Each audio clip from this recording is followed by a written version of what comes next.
नमस्कार, आयन भारत में आपका बहुत बहुत स्वागत है। आप देखना शुरू कर चुके हैं राष्ट्रपथ विद अर्चना सिंह। दिल्ली चुनाव की तारीख एकदम नजदीक है। सर पे दिल्ली चुनाव है और सरजी के सर से मुसीबत कम होने का नाम नहीं ले रही।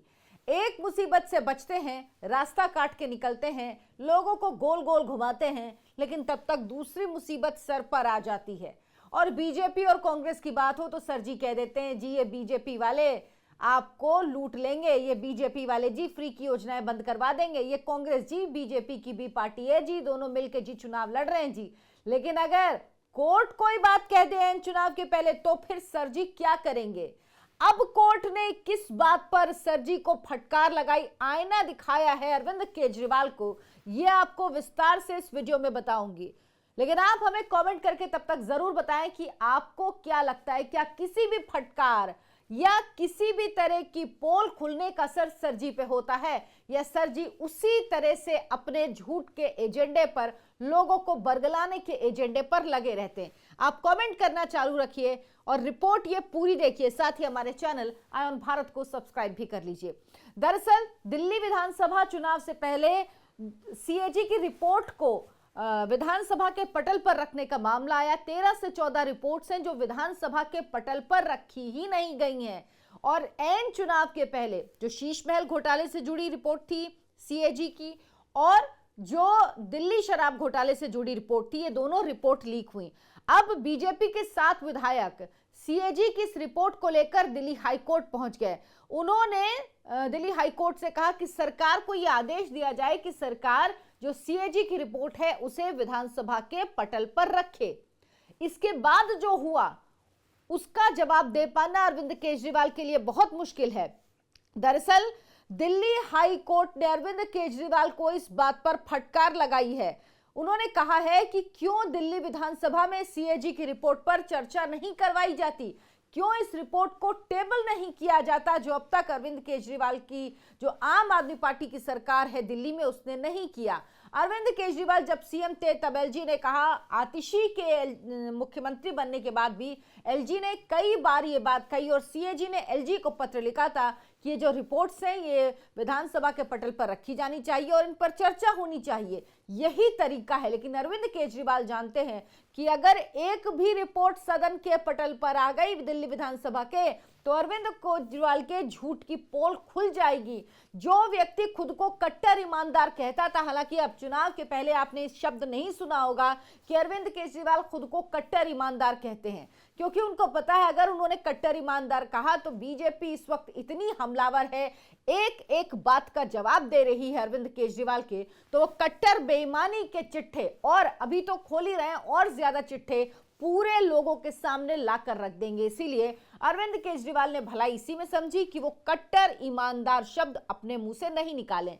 वो व्यक्ति जो भ्रष्टाचार विरोधी आंदोलन से निकल कर आया, पार्टी बनाई, वो आकंठ भ्रष्टाचार में डूबा है। अगर सीएजी की रिपोर्ट दिल्ली विधानसभा के पटल पर रखी गई तो यह साबित हो जाएगा और सरजी फिर झूठ बोल के बरगला के किसी तरह से ये जो 2025 का दिल्ली विधानसभा का चुनाव है जीतना चाहते हैं, वो जीतना उनके लिए दरअसल संभव ही नहीं होगा। दिल्ली हाई कोर्ट में जस्टिस सचिन दत्ता की बेंच इस मामले की सुनवाई कर रही थी और उसने कहा क्या, ये आप सुनिए, कोर्ट की बात आपको उसी के शब्दों में बताती हूं। कोर्ट ने कहा, सीएजी रिपोर्ट पर विचार करने में जिस तरह से दिल्ली सरकार ने अपने कदम पीछे खींचे हैं, इससे इनकी ईमानदारी पर संदेह पैदा होता है।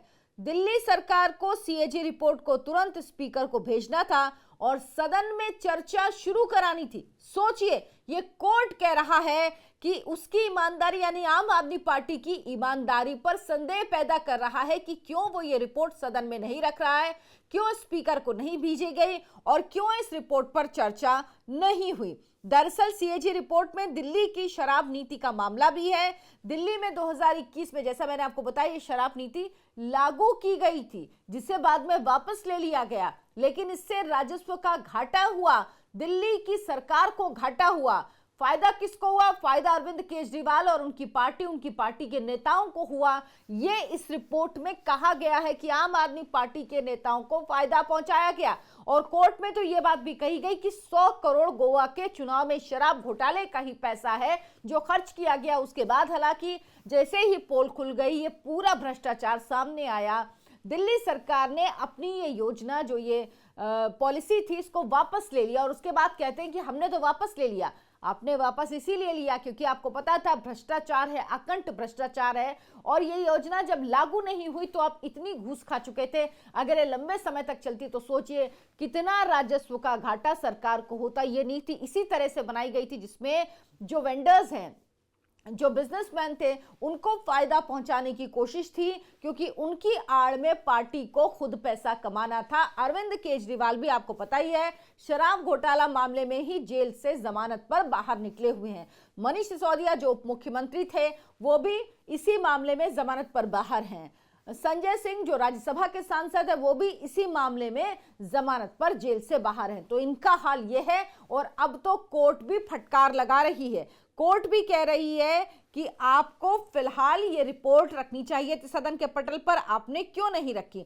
दरअसल 11 जनवरी को ये रिपोर्ट सीएजी की लीक हुई थी और इसमें कहा गया है कि शराब नीति के फैसले सहित 14 मामले हैं।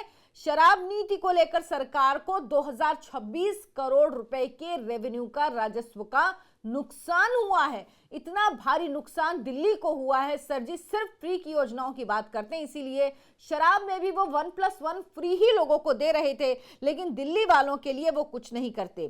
किस तरह से शराब नीति में गड़बड़ियां थी, क्या क्या खामियां थी, किस तरह से इसको पॉलिसी जब ये लागू की गई उसमें किस तरह की गड़बड़ियां थी, किस तरह की साजिश रची गई, किस तरह से एलजी से मंजूरी नहीं ली गई। ऐसे इलाकों में शराब की दुकानें खोली गई जहां पे मना होता है खोलना, चाहे वो स्कूल के पास हो, मंदिर के पास हो। ऐसे इलाके जो एकदम रिहायशी इलाकों हैं जहां पर मना होता है शराब की दुकानें, वहां के लिए भी किस तरह से लाइसेंस दे दिया गया, लाइसेंस बांट दिया गया। अब भाजपा के विधायक कह रहे हैं कि सदन के सदस्य के तौर पर रिपोर्ट पर बहस करना हमारा अधिकार है। हम चाहते हैं कि स्पीकर को विशेष सत्र बुलाने का निर्देश दिया जाए। कोर्ट ने कहा स्पीकर को तत्काल आदेश नहीं दे सकते। फाइनल फैसला लेने से पहले दोनों पक्षों को सुनना जरूरी है। कोर्ट ने कहा मामले पर आगे सुनवाई होगी। अब सवाल यह उठ रहा है कि बीजेपी, अब जब चुनाव की तारीख है 5 फरवरी को दिल्ली विधानसभा का चुनाव होना है और आज जब हम बात कर रहे हैं तो 13 जनवरी है। क्यों दिल्ली बीजेपी अब जागी है? मेरा सवाल यही है। सीएजी की रिपोर्ट पहले आ चुकी थी लेकिन दिल्ली की बीजेपी सोती रही है। चुनाव के एन पहले ये लोग जागे हैं और कोर्ट कह रहा है कि अब तत्काल रूप से विधानसभा का सत्र बुलाने के लिए कह पाना संभव नहीं है, स्पीकर को कह पाना।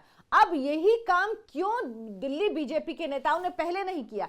अभी तक ये सब सो रहे थे, ऐसा लग रहा था कि जैसे दिल्ली में कोई विपक्ष है ही नहीं। हालांकि संख्या, सदन में संख्या बहुत कम है, लेकिन उसके बावजूद भी लड़ते हुए दिल्ली बीजेपी कभी दिखाई नहीं दी। ऐसा लगा कि हथियार डाल दिए हैं और अरविंद केजरीवाल की सरकार उसका पूरा फायदा उठाती रही। चुनाव के एन पहले 7 बीजेपी विधायक गए अदालत और उन्होंने कहा कि ये रिपोर्ट पेश होनी चाहिए। तो कोर्ट ने कहा कि आपकी ईमानदारी पर शक होता है, डाउट होता है कि क्यों आप ये रिपोर्ट स्पीकर को नहीं देते और क्यों सदन में इस पर बहस नहीं करवाते। लेकिन सर जी तो सर जी हैं, आप जानते हैं उनको किसी बात का असर नहीं होता। और वैसे भी अब चुनाव इतने नजदीक हैं कि इस पर कुछ हो पाए ये बहुत ही मुश्किल लगता है। आप क्या सोचते हैं इस पर? हमें कमेंट करके जरूर बताएं। वीडियो को लाइक करें, शेयर करें और हमारे चैनल आयन भारत को सब्सक्राइब कर लें। धन्यवाद, नमस्कार।